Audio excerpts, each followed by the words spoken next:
तीसरे पद में उद्धव की योग साधना को कड़वी ककड़ी जैसा बताकर अपने एकनिष्ठ प्रेम में दृढ़ विश्वास प्रकट करती हैं। आगे गोपियाँ कहती हैं, हमारे हरि हारिल की लकड़ी। हारिल बच्चों एक पक्षी जो अपने पैरों में सदैव एक लकड़ी लिए रहता है और उसे वो किसी भी दशा में छोड़ना नहीं चाहता। कर्म माने कर्म, उर माने हृदय और पकड़ी माने पकड़ा हुआ है।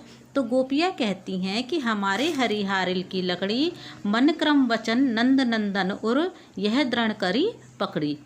गोपियाँ उद्धव से कहती हैं कि हम निरंतर श्री कृष्ण के ध्यान में उसी प्रकार डूबे रहते हैं जिस प्रकार हारिल पक्षी कहीं भी हो और किसी भी दशा में हो, सहारे के लिए अपने पंजे में कोई ना कोई लकड़ी अथवा किसी तिनके को पकड़े रहता है।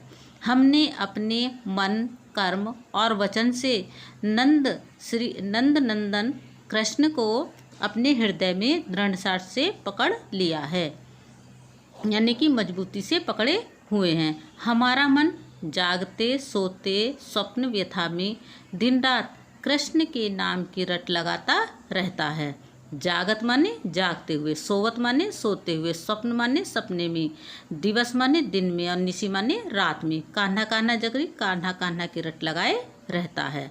यानी कि गोपियाँ कहती हैं कि हमारा जो मन है वो जागते सोते स्वप्न में दिन हो या रात हो केवल कान्हा ही कान्हा की रट लगाता रहता है।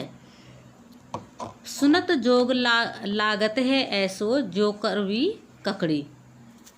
आगे गोपियाँ कहती हैं कि तुम्हारे योग की बातें सुनकर हमें ऐसा लगता है जैसे कि कड़वी ककड़ी के समान हो, उस जिसे ग्रहण नहीं किया जा सकता। तुम तो हमारे लिए योग रूपी एक ऐसी बीमारी लेकर आए हो जिसे हमने न तो कभी देखा था और न ही सुना था।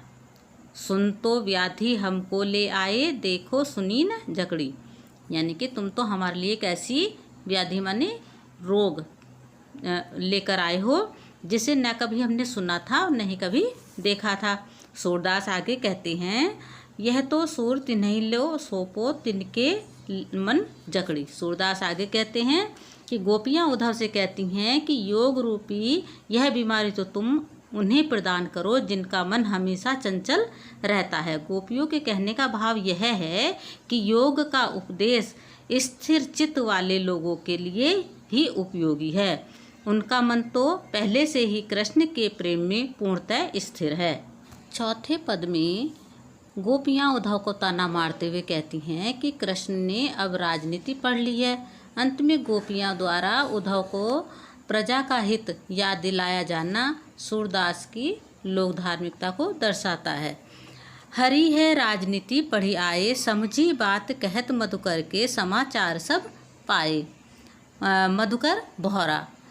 तो गोपियाँ कहती हैं कृष्ण को उल्हाना देती हुए कि कृष्ण ने अब राजनीति पढ़ाए हैं। हम मधुकर अर्थात तुम्हारी कही गई सारी बातें समझ गई हैं और सारे समाचार पा लिए हैं। एक तो वे पहले से ही बहुत चतुर थे और अब तो उन्होंने गुरु से ग्रंथ भी पढ़ लिए हैं। एक अति चतुर होते पहले ही अब गुरु ग्रंथ पढ़ाए। एक तो पहले से ही बहुत चतुर थे और अब गुरु से ग्रंथ भी पढ़ आए हैं। बड़ी बुद्धि ज्ञानी सो उनकी जोग संदेश पढ़ाए। अब हम उनकी बढ़ी हुई बुद्धि के बारे में समझ गए हैं जो उन्होंने हमारे लिए योग का संदेश भेजा है।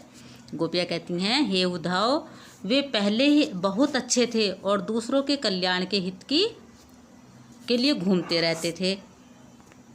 उद्धव भले लोग आगे के पर हित डोलत धाये, अब अपने मन फेर पायूं चलत जू होते चुराए। हित माने दूसरों के कल्याण के लिए और डोलत धाये माने घूमते फिरते थे, फेर माने फिर से और पाहिए माने पा लेंगी और अनिति माने अन्याय।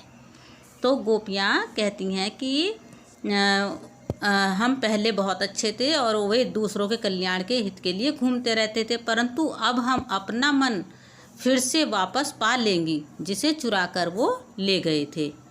जिन्होंने दूसरों के अन्याय को समाप्त कर दिया था, वे स्वयं क्यों अन्याय कर रही हैं।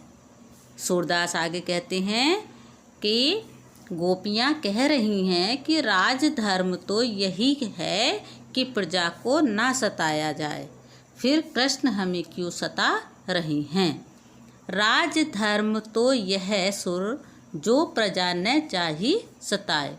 तो सूरदास जी अंत में कहते हैं कि राजधर्म तो यही है कि प्रजा को ना सताया जाए और प्रजा के हित में ही काम किया जाए, फिर श्री कृष्ण हमें क्यों सता रहे हैं।